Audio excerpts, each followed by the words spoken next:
Thank you, Thorsten. That was a lovely, amazing introduction. And as he said, my business is Go Peak International. We do lots of mountain analogy with strategy, leadership, culture, diversity, inclusion stuff. So it's very much into the HR space. We consult to groups like Banks of Africa, Mercedes-Benz, Microsoft, and so on. But our real heart is in the development of fast-growing startups to get their performance management stuff right. So without further ado, this talk is entitled Imprints in the Snow. And the reason it is entitled Imprints in the Snow is because I've noticed certain patterns when I was climbing. The way people behave, I don't know about you, but when you go out into the wild, you've probably noticed that people have a sort of a shift in behavior somewhat.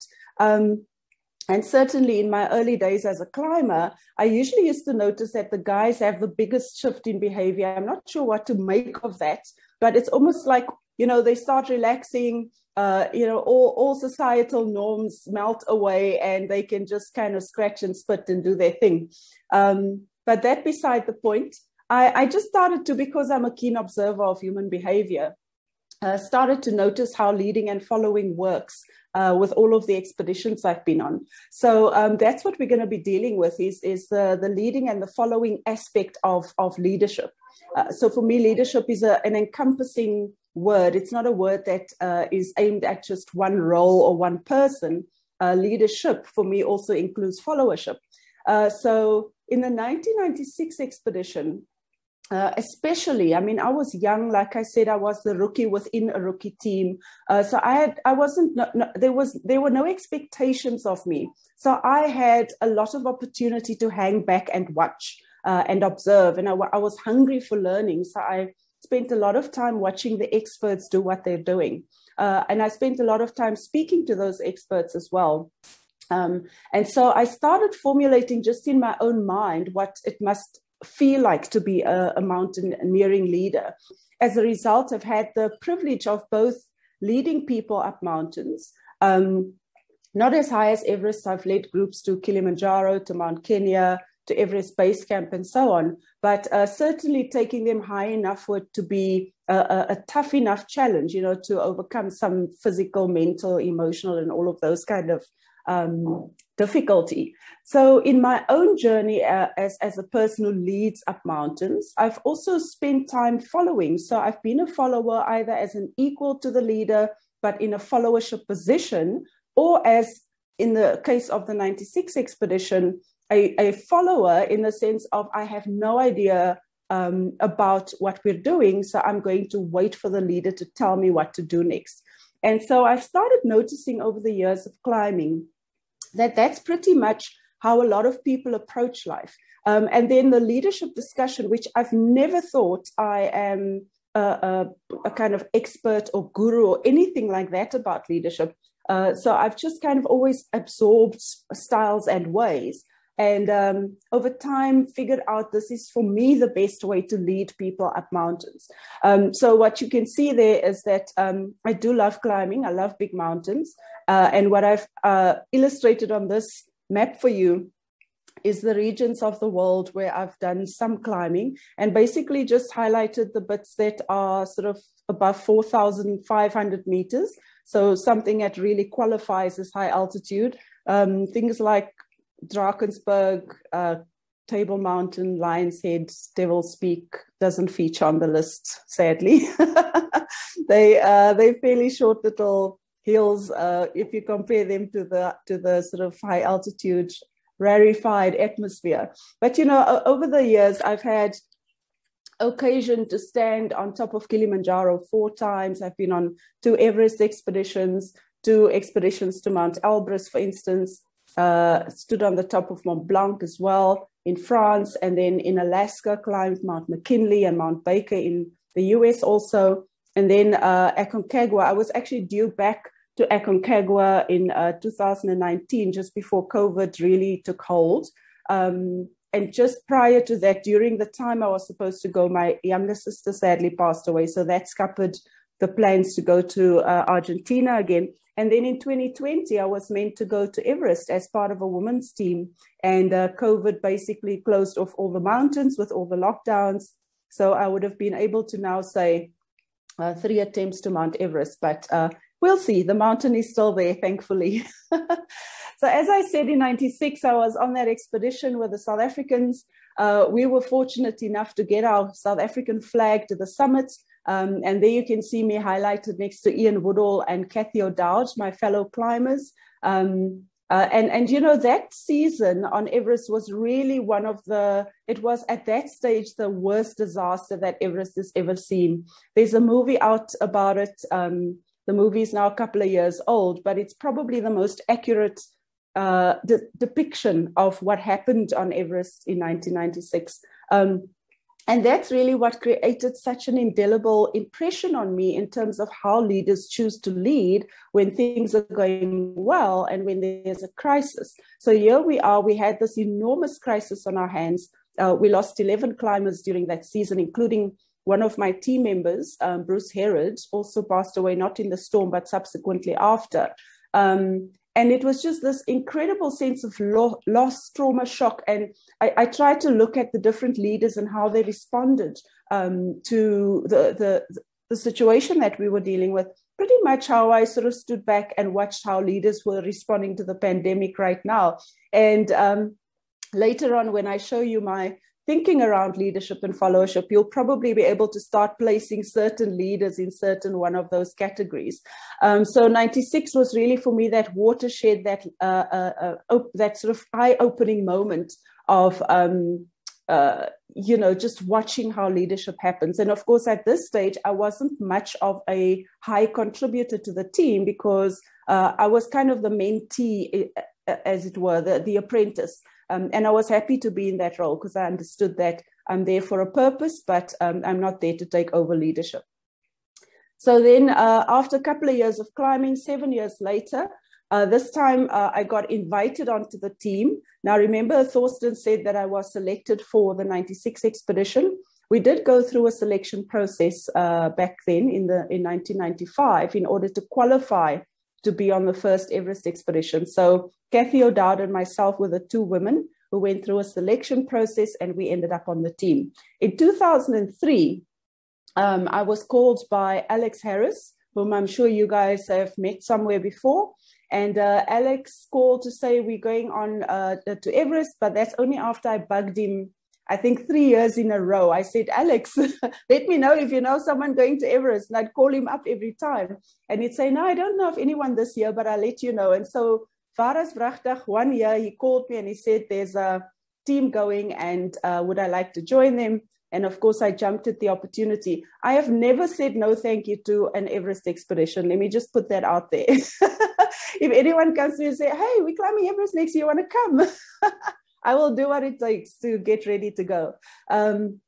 So there we were trying to get the first South African team, the first South African on the top of the 7 summits, which is most of the peaks I've just illustrated in my map. And, you know, in those early days, I found myself often being the only female on a team. And of course, the only darkie, you know, so if you think about diversity and inclusion, there was none in the day. You know, I had to kind of figure out my own way about diversity, inclusion, and people had never seen a black face on the mountains either. So I was a bit of an apparition, which is fine. I got used to it.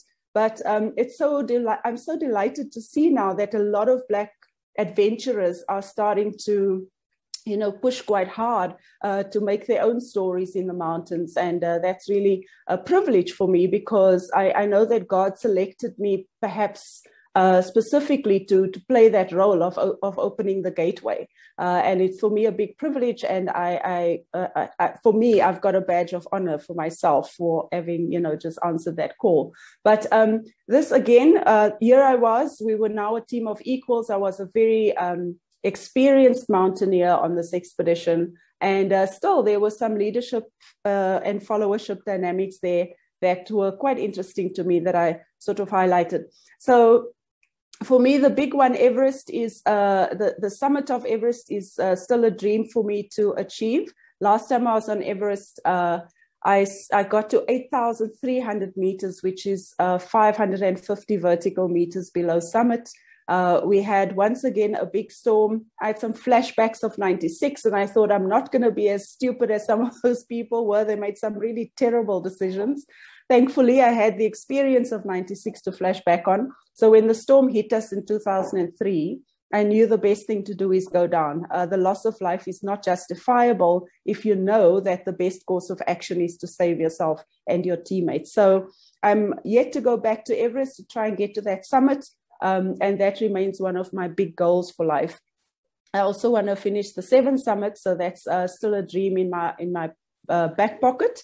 So yes, that's where we're heading. So it's been 25 years, and I think that God puts a vision or a dream on our hearts, and that's the thing to always keep us going. So in the meantime, I started a business and sort of did all sorts of things, to honor the experiences of having climbed.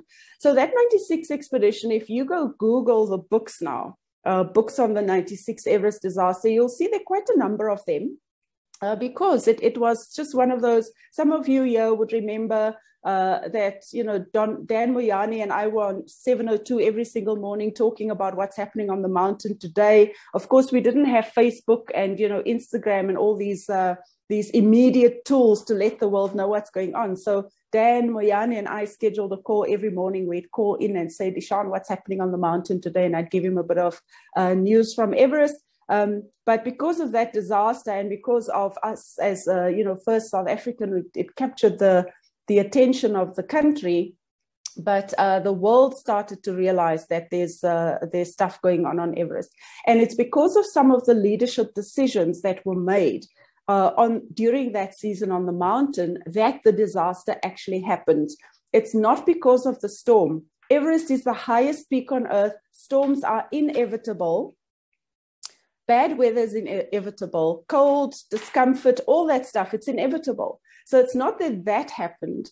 It's the leadership decisions that were made at the time during times of comfort on the mountain. That's what really caused the disaster.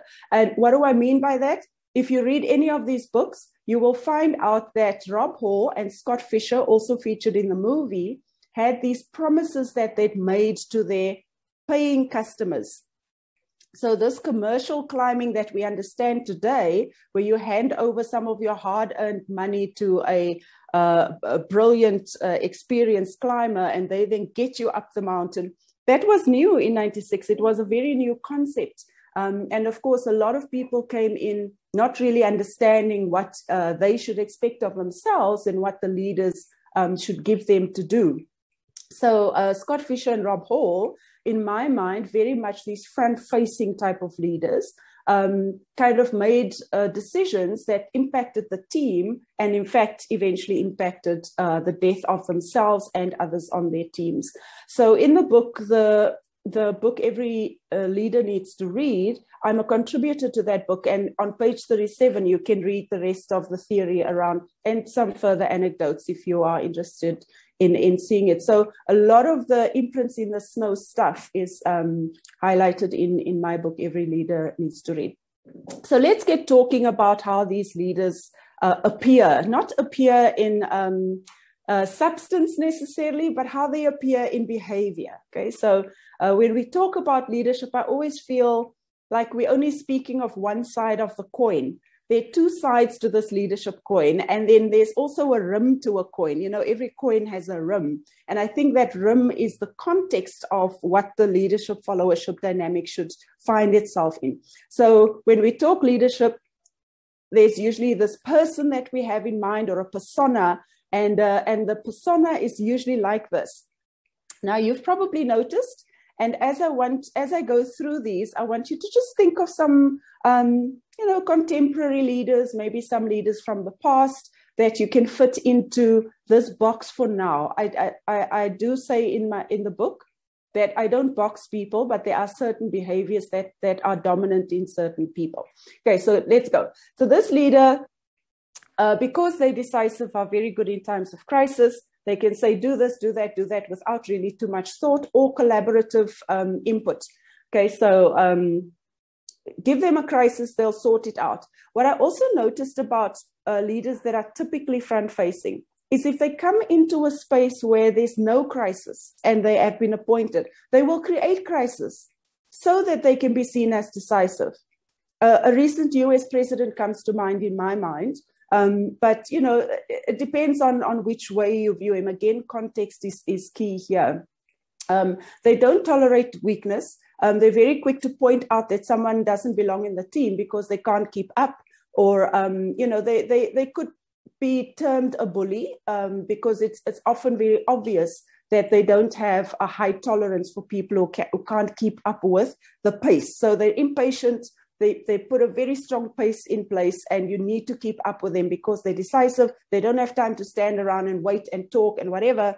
Let's get going. They are very into public reward. They need to be acknowledged publicly for what they're doing, how they're doing it, especially when they're winning. If the team is winning, of course, the leader has to be highlighted in the team's win. This is just one of those things where a front-facing leader goes, yes, I did it. I got a team, but I did it. I'm sure you've seen that also. So they do take credit for, even if it's the team that pulled everything together. A few other things about front faces. I've already said they set a very steady pace. Lovely thing about front-facing leaders, the reason they are like that is that they are very technically competent. And I've seen this, with Rob Hall and Scott Fisher on the mountain. These guys knew what they were doing. Rob had summited Everest 4 times before that, and this was, in fact, his 5th time. He died after having completed 5 Everest summits, which in those days was like, whoa. And Scott Fisher had 3 Everest expeditions under the belt, not expeditions, summits. And this was his 4th summit. So they both summited, but they unfortunately died. And the technical knowledge, the competency of having climbed for such a long time was so embedded in them. And you could see it in their swagger. They had a very kind of, I know what I'm doing type of idea about themselves. So because of this kind of leader can kind of be out of touch. They forget what it's like to be at the basics. They forget what it's like to just having to learn that not the rope tying or the carabiner, and that carefulness that you need to have when you're working at the sort of nub of the issue. So for them, they clip on, clip off, and they keep going. And in some cases, they wouldn't clip on and clip off because they've done this so many times, but they don't have the energy to deal with people who are still at the, I'm going to do this meticulously clip on, clip off type of thing. So as you can tell, they probably, they do have a very, very high risk appetite. This kind of leader will take their team into unknown territory because they feel confident that they can handle it.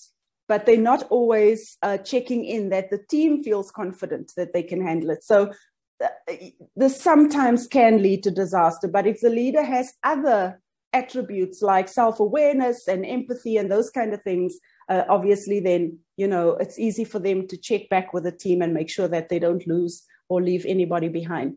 Can you think of anyone like that? Put their names into the chat. It'd be interesting to see. Don't point at anyone in your family, please. I don't want to get into trouble. Let's pick on the world leaders and see what you've got. Who is a front facer from the description you've just seen? Okay, so while you guys are doing that, I'm going to carry on to the mediator. So the mediator is that middleman kind of leader. They want to please everyone. In the mountains, they generally sort of bounce from tent to tent, trying to make sure everyone's happy. Their tent door is always open. You can pop your head in and ask questions any time of day or night. So this is a team player type of person. They've got an open tent door policy, but in your workplaces, you've probably seen them. They've got an open door policy. You can interrupt me at any time. I don't mind. That's this kind of leader. They've got really high levels of empathy. Why? Because they allow you to bring all your sob stories to them. My cat died. I stubbed my toe. Whatever the story is, it's okay. You can go to this leader and tell them. Unlike the one we just talked about, the front facer doesn't have any appetite for people's sob stories. Whereas the mediator, very much kind of like a very kumbaya, everyone must be involved, let's collaborate. As a result, they try to please everyone all the time. They can be overworked, this type of leader. They can be overlooked for opportunity, where people get to be put in charge. And it is unfortunate. Sorry, my cursor just moved. There we go.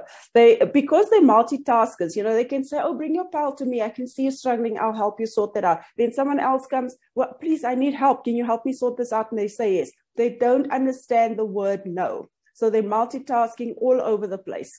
Unfortunately, because this kind of leader is very kumbaya, they have a tendency of not wanting conflict. They want everyone to be in harmony all the time. And of course, that's not realistic. People clash, people have different personalities.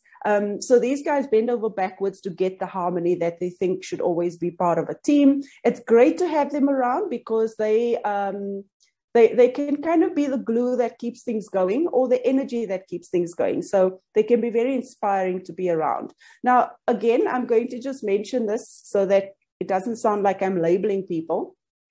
These are just behavioral patterns.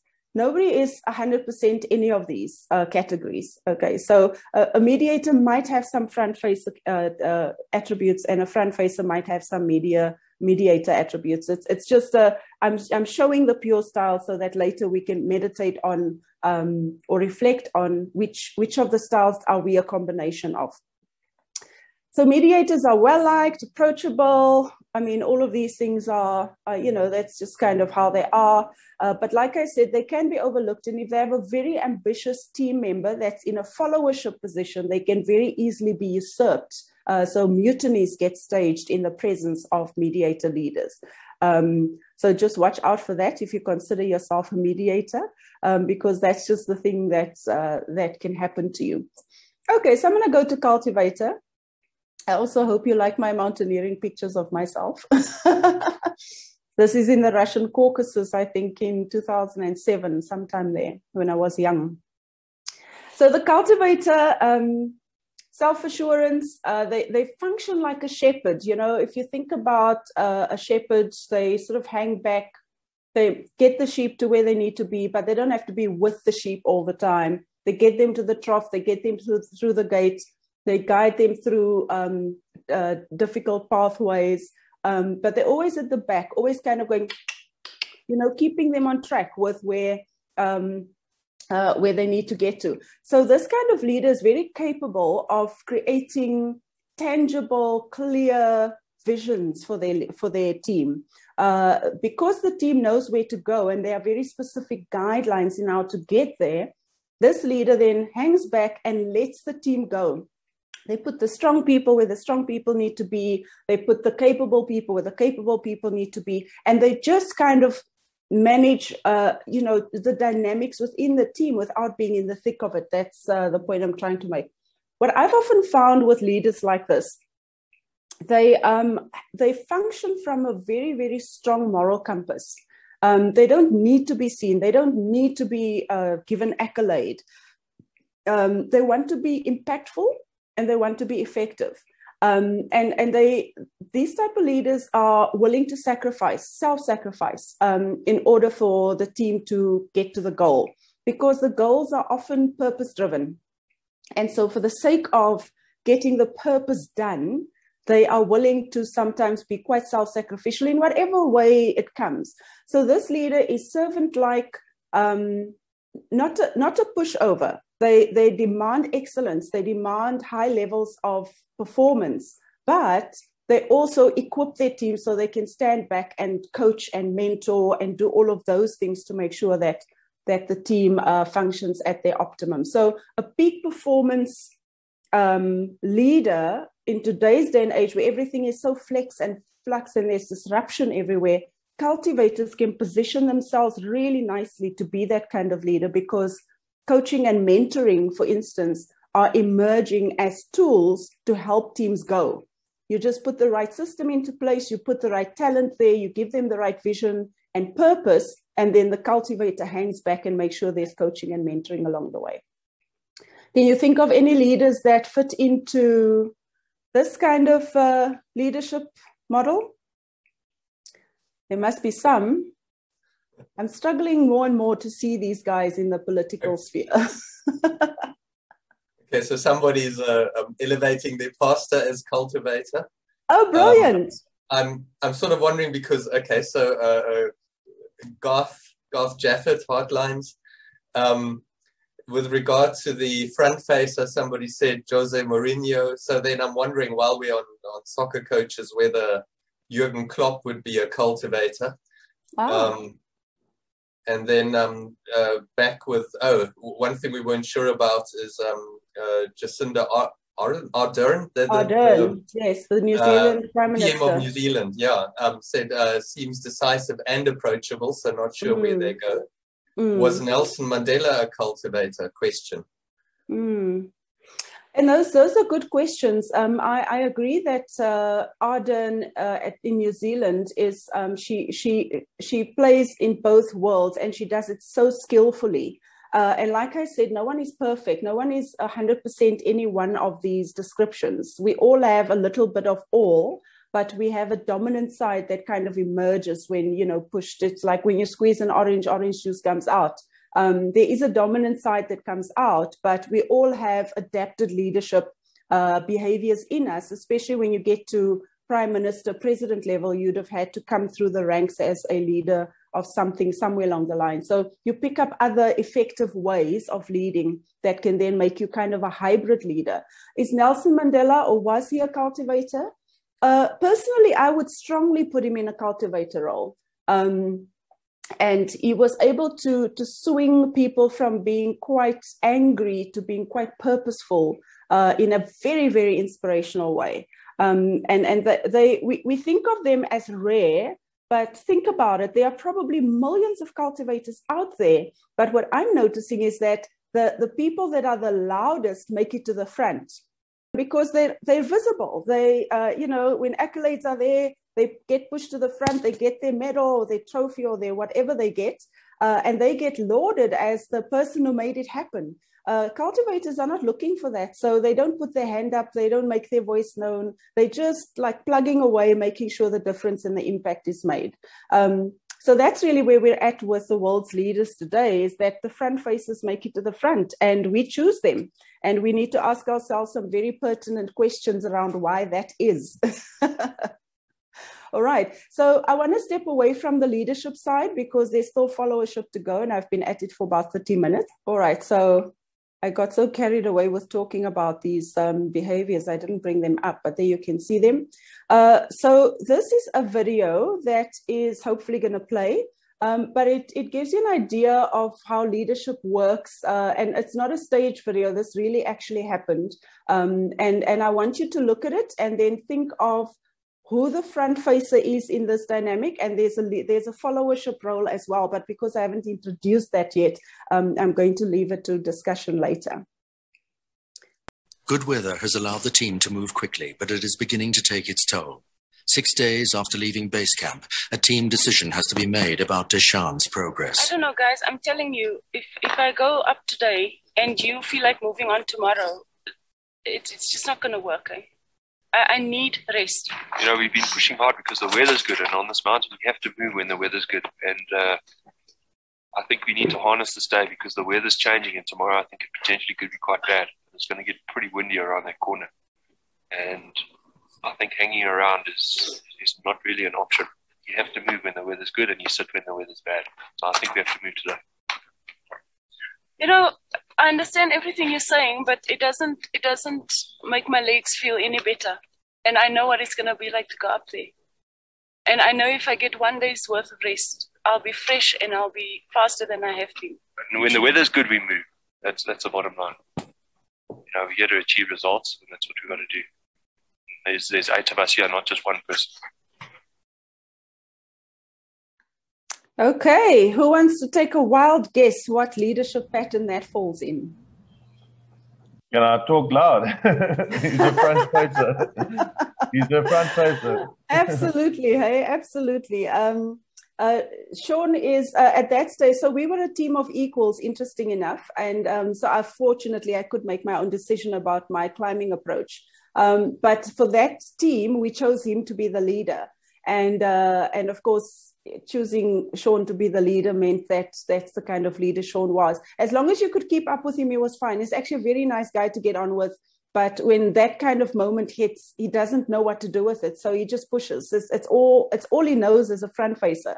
So notwithstanding that there's a difference in weight to muscle ratio, I was pulling 75% of my body weight. He was pulling 50% of his. It was just like all these things, if you really break it down, that front facers are not willing to look at. All they can see is what's on the surface. You're not keeping up. You're dragging the team down. And, we got to move. End of story. Don't give me your sob stories. What happened in that? How did the story continue? Well, so because I'm also a kind of alpha front facer person naturally, I just stood my ground. I said, I'm not going anywhere. Why? Because there's too much risk. On this mountain, you're all roped up on the same rope. It's not like on Everest where the rope is fixed into the mountain and you can actually all just go at your own pace. On McKinley, you're roped up with 3 or 4 other people. So if you're weak and you're standing on top of a snow breach, and for that moment you just need to rest, but there's a big crevasse that you can't see, those kind of things happen on Mount McKinley. And we all knew it, and I knew it. And I said to them, with my legs doing what they're doing now, I'm not prepared to take that risk. So I stayed in camp, and a few days later caught up with them. Why? Because they also needed rest. They just needed it later because, the weight to muscle ratio and the things that we had to carry was just different. Statistically, I was working harder. And so because they were working less, they needed their rest later. But, it is what it is. We all kind of finished our expedition together and it is fine. I still feel cheated out of that summit for that reason, but that's part of the deal. Once you've made your own decision about how you're going to climb, you need to take the consequences of it as well. So what I like to do is say to people, show me your followers and I'll tell you what type of leader you are. And for today's day and age, I think this is so pertinent because it's no longer good enough to say I'm a leader. We need to see how we're cultivating people, who's following us, what are they actually doing? Are they inhibiting our leadership objectives? Are they enhancing our leadership objectives? How are we equipping people to follow well? And if we're not doing that, then obviously we're going to find ourselves in a bowl of leadership mumbo jumbo soup. So the question that we must ask of ourselves as leaders today is, how are we leading? Because our followers is a reflection of who we are, right? So again, just to feature this picture here, this is also on Mount Elbrus. That's the southern Caucasus region in Russia. Brilliant, brilliant part of the world for climbing. And yeah, so let's keep going. So I've got 4 types of followers in this theory. There's the conformer, who is very, very risk averse. The conformer loves the status quo. They're not going to stick their neck out. Don't expect this person to come up with your innovative ideas. If you're a leader and you find yourself saying, when are you guys going to come up with an idea? When are you going to solve this problem?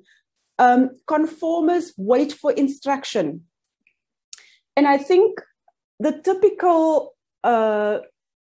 way that we've done leadership and that we've assumed about leadership is that the leader knows everything and the follower is waiting for instruction. Now that follower is this person, the conformer. Not all followers are conformers. I'm sure you've picked that up in your life somewhere along the line.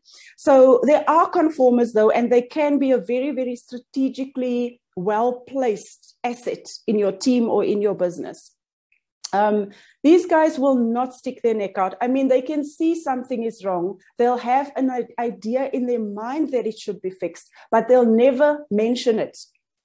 Why? Because they're terrified of getting into trouble. They don't want to be rejected. They don't want to be told off. They don't want to be judged and criticized. So a follower, you just give them what they need to do to the nth degree, because when the clock hits lunchtime, they're going to take their lunch for exactly the amount of time lunch is to be taken, and sometimes a little bit more. But if it's chala time, you can bet yourself that they're going to just drop everything and go. There's nothing wrong with being a conformer. They must just be well placed, and we must understand our expectations of them. Conformers are happy for someone to be in the lead. They don't want to be a leader. So this thing of everyone's a leader, everyone can lead themselves. Conformers typically want to be told what to do. I guarantee you, you know people like this.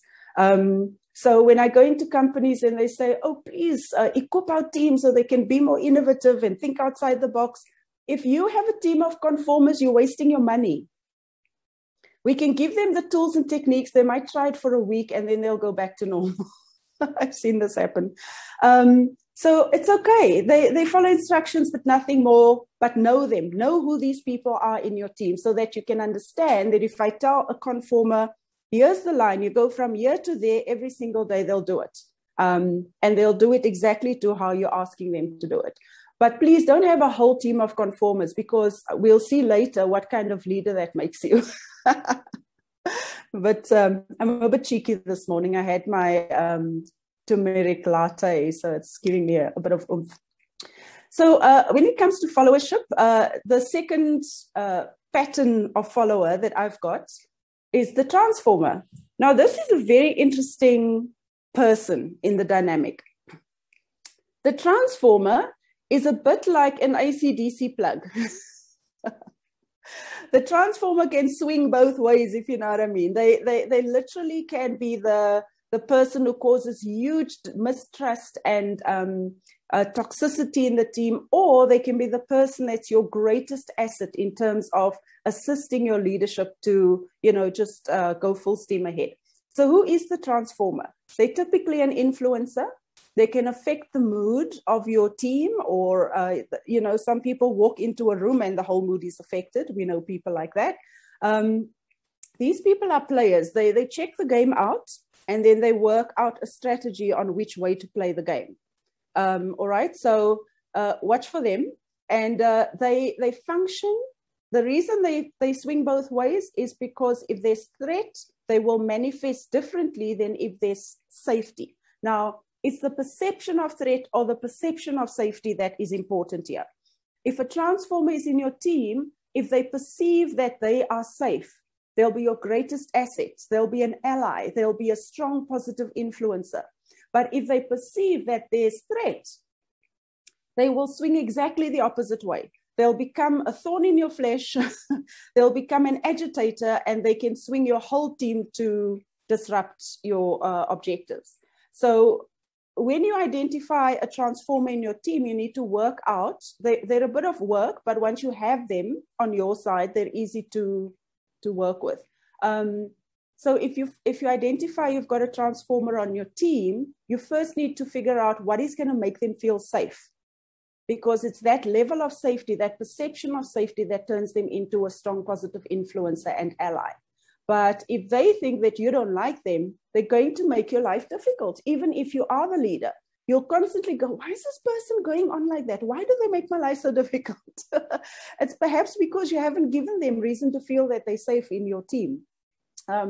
So just watch out for those transformers. They are there. They're all over the place. And I work with them very regularly in my customer base. So let's talk about the next one, the third follower type. I call this one the driver, because think about it. If you think of someone who's driven, what words come up for you? I'm sure ambitious, want to get to the front, that kind of person. So yes, they are. They mimic and pattern, or you can say mirror, the same behavioral styles and patterns of the front facer. So the driver, also impatient, moves fast. They are results oriented. They also don't want to hear your sob stories if you're in the team. Sometimes the driver will act towards fellow followers like they're in charge. So the driver is on the same level as everyone else, but they can act like they are actually the manager or the leader of the team. So they can take credit for team tasks. Watch out for them, because now remember, they're visible. They're very visible, and they're very loud, and they're fast, and so on. So guess what? When the driver does enough of that over time, they get perceived to be potential leadership material. talent pipeline because they're visible and they're ambitious, and it looks like it too. They make sure that everyone can see, right? So it's typically in our old traditional forms of looking for leaders, we typically look at the driver while they're still coming through the pipeline, and we go, there's one. That's one that will make a strong leader one day. But they're just one type of leader. And unfortunately, the world keeps picking drivers for leaders, and then they become front faces, and we wonder what's going on. So let's look at the last followership pattern. I'm deliberately not asking you here to point out at someone, but I want you to identify yourself under the followership. So the reformer is a team player, self-assured. They are there for personal reward, of course, but the internal locus of control and sense of purpose is what's driving their behavior. They don't only love the work they're doing, they know why they're doing it. They love why they're doing it. So they've got a big why and a little why. The big why is there's a broader purpose to achieve on behalf of organization, team, company, country. And the little why is I feel a sense of purpose while I'm doing this kind of work. So you can probably also notice here that your, your reformer type of follower is very likely to turn into a cultivator type of leader. It's not hard and fast, but that is kind of how these things ebb and flow.